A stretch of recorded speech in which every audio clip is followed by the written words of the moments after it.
When I get nervous, I tell the truth. A lot of times people also look at it from the perspective of that, oh, the Grammys gave us an opportunity. I don't think that's the case. This year's Grammy had like a 34% increase in viewership.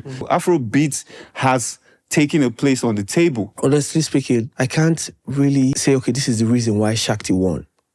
Because when it comes to popularity, Burna is popular. Burna is not a Nigerian musician anymore. He's a global superstar. And he had the best performance at the event. I mean, if they knew he wasn't going to win, why did they put him to perform? Why did you get him to perform? I mean... Like, why did you get him to perform? That's like... Bring Shakti to perform. So even when they perform, we'll not be like, yes, this is why they won the award. They deserve the award. I agree. That's a brilliant point, to be honest. Yeah, so the reasons why I thought that people perform at award shows is to prove a point. Yeah. If they give you the best male artist of the year, then you have to perform probably last. So people can at least you understand? Yeah, so people can feel you. You make a great point, because like honestly, I had to Google up Shakti immediately. Like, I've never heard of Shakti. But if they performed, then we could at least have a vivid idea. You understand why? Or at least and even going with that also, big shout out to Tyler. This fight is for Africa. But when she won the award, Fela's Water was being played. Because I remember that most times when you win an award, they're either playing your music, your song, do you understand? Or they're playing like some kind of hype music just to say, oh, that announces a winner. I feel like it was just intentional. I mean, we are talking about professionals here. Exactly. There is no way you tell me that they don't know it's Fela's Water. Exactly. They rehearsed for it. Exactly. So to me, it was intentional. Well, at the end of the day, like you rightly said, the Grammys have come a long way. Big respect. Everybody had that lyrics, when I win the Grammy. It's like, it was like the peak and the dream. But with the number of boycotting, controversies, a lot of people have issues with Grammy, and it's like almost every year, and very concrete issues. I remember Kendrick Lamar also lost out on the Grammys in a year that was ridiculous. Like Do you get what I mean? He was the best. So stuff like that keep happening, leading to this point. If Africa decided one way or the other to boycott, to not put so much importance, so much waiting, for the Grammys, could that result to how much, of these people who do these votings and nominations and all of that, how much they really care to research and understand the genre Afrobeat? You can't just wake up and say, hey, you want to boycott the Grammys. The headies used to be our thing. Now they took the headies to the US. On top of the fact that they took the headies to the US, our biggest superstars, who are global superstars, don't attend the headies. Yeah, there's a lot of issues. You understand? So, like, you need to, for me, before people start having conversations like that, especially from Nigeria, you have to look inwards first and ask yourself, what have you been able to pull off on your own? We're talking about people that have been there for decades, being able to take all the criticisms, all the boycotting, everything, and still we're able to pull up an amazing event. Yeah, that's the point. The only problem is just the fact that some people just they give awards to probably the wrong people. Yeah. I mean, that's. But is the event amazing? Yes. Yeah. Was of course. it well? Was the setup right? It's an amazing event. Yeah, definitely. Everyone wants to be at the Grammys. Yeah, you understand. So, the first time and the only time Burna won, PDD was an executive producer on his album. So everything is about partnerships, strategy, and execution, literally.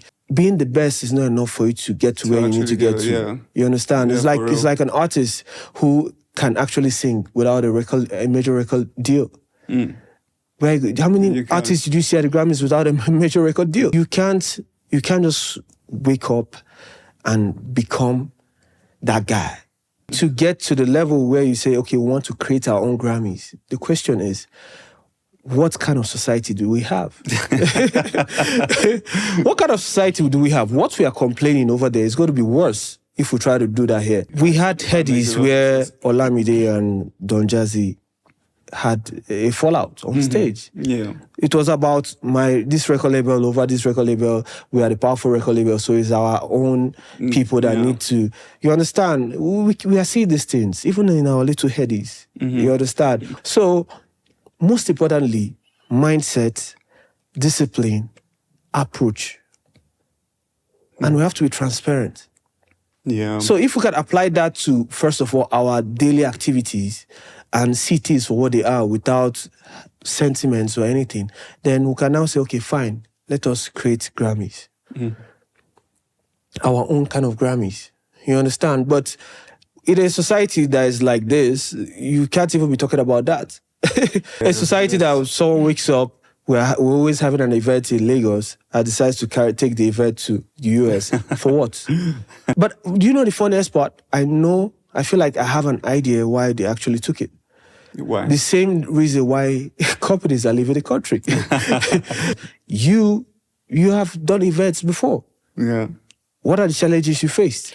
So imagine you doing a big event as big as Headies. What are the challenges you're going to face? Well, that's where partnership comes into play. Like, there's only as much as I can do by myself. But if we come together to consolidate, work together, then we could build something stronger. But I get it. It's a difficult thing to achieve. Anyway, moving away from that to something closer. On the back of that, what can we do in Abuja, before we get to before we jump to the Grammys? In Abuja here right now, what Abuja needs now is people need to actually invest in the quality of music that they put out. Yeah, I and agree. They need to take notes from the likes of Odumodu, the likes of Bloody Civilian. What did these people do? I remember when one of the guys I used to work at Eastbird was telling me about Odumodu and everything. I was like, okay, this guy, I'm sure there is something he saw that made him believe in the guy. Even you yourself, you told me about your encounters. Yeah. So you have to learn to sell yourself. Sell your brand. Yeah. You need to know the importance of branding. You need to know the importance of marketing. You need to know the importance of having quality music. Yeah. Some people making a lot of music. yeah. You understand? Some people just fall to, how much is the session fee at that place? Man, I can't go to that studio because the place is too expensive or anything. Yeah. Bro, the purpose of studios, commercial studios, they are going there to meet professionals. Exactly. You understand? To do it at that level. You need to. So if you want to win, if you want to be out there, you need to work with professionals. You need to work with people who are going to guide you, people who have worked with professionals and have learned from them, and that can tell you, hey, you know what? Take this back up like this, do this like this. Yeah. You know what? I think I like this mix. I think we should revisit this again. It is not really there. I think the sound has changed from the music nowadays have changed from this. Let us remake this. Yeah. You understand? And you need honest people around you. Yeah, facts. And you need to be honest to yourself. Yeah. Yeah. You understand? Play your music, play the music that people are vibing to out there, and ask yourself, are they on the same level? Are you a good songwriter or are you a good performer? If you're not a good songwriter and you're a good performer, get a songwriter. It doesn't make you less of an artist. True. You understand? Specialization is what is going to get you there. In production, you can learn probably how to record yourself or something like that. Just to have an idea. Yeah. And also if you're going to record yourself or you're going to have equipment in your house or whatever, get the best. Yeah. You understand? That doesn't mean that... At least, my own theory about that is that, at least have something that helps you record more often. But then, let's say if you, in a month as an artist, I expect you to at least record maybe something, maybe like 10, 15 songs. Well, that's then you can, I'm just saying for a start. Then you can, from all of this, pick out sit down and pick out like two, That and you then go need to the to- studio and- make it, you know, to the proper record. Yeah, a proper record, and then push it. And push it. You know, Promotion is everything. A lot of artists just go out there, and I see them. They just have their friends listening to their music. And I'm like, bruh, talking from the business perspective and experience, trust me, most of all these guys just know how to sing. They don't understand how to keep relationships. Yeah. They don't understand the business aspect. They don't know how to present themselves in a way that is appealing to both the people that are working with and the society at large. Exactly. So it's the burner you're seeing today, the whiskey, they're not actually the best. There's someone probably better than them that probably had a bad attitude, and lost his opportunity. Sure. We see it even in the industry. You understand? There are some artists, A-list artists that are so good, but then you wonder why they're not operating at the level. Yeah, so there are people who also that are too scared. They're too scared because they've heard so many stories, and because of they're too scared, they're now acting in a way that seems probably too rigid to someone who is willing to help.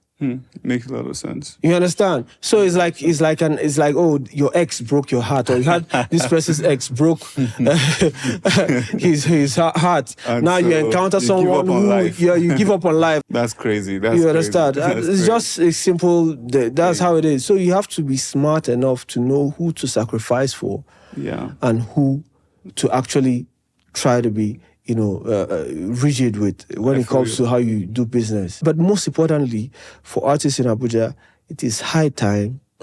Let's forget about vibes, man. Let's forget about let's forget about vibes. Let's forget about trying to vibes on vibes. You understand? Let's forget about all this whole clout and these people heard by Soga. Let's focus on quality.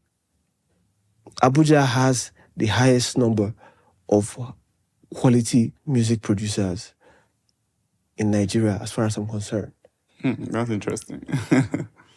I'm being honest with you. Abuja, I've seen music producers. I've never thought of it that way. Why I say so is because even so many top producers in Lagos came from Abuja. We were talking about the Spiroch Beats, the Young Willis, gospel, and you understand. So many people exactly. They were all Abuja boys. Techno, You understand? So the Abuja boys that went to Lagos. So if you actually look at it, I feel like Lagos is just it's a place where people just meet. It's like the center stage of music in Nigeria. So if you talk about places that are not the center stage, where you find producers who might eventually migrate to Lagos, you talk about Abuja. But there's a lot of great artists out here in Abuja as well. I'm not saying that I think at the end of the day, we just have to show up every day and put in the work, you know, and also try to come together, learn from each other, and like you mentioned, learn from people like Odumodu, learn from Bloody Civilian, and all the success stories that have come out of the city. It's like you said, funding, is critical, and I honestly still don't know how Lagos manages to fund music, and it's much easier for an artist to operate in Lagos in terms of eventually making something out of the music. The chances. I feel like they have a solid understanding of what the music business is all about. Yeah. And people have dedicated their careers in playing different roles. Most of the A&Rs you see in Lagos and so many record label executives, and these guys were once artists. They say, okay, you know what, this artist thing, you know what, let me sacrifice this. Let me fashi being an artist. Let me come and be a manager, or I want to be, you understand, you play different roles. Yeah, I mean, I agree. We all, I'm supposed to say living example Yes, of it. I'm just going back to make music now, but at some point I made that sacrifice. But anyway, that's all we can take for the show today. It's been an absolute pleasure having this conversation with you, Chibi. We should definitely do this again. I mean, we're here for no cap. Exactly. I hope you guys have enjoyed these conversations. Please drop a comment, share, and let us know so we can do more of this. Thank you very much for watching, and see you next time. Yes, sir.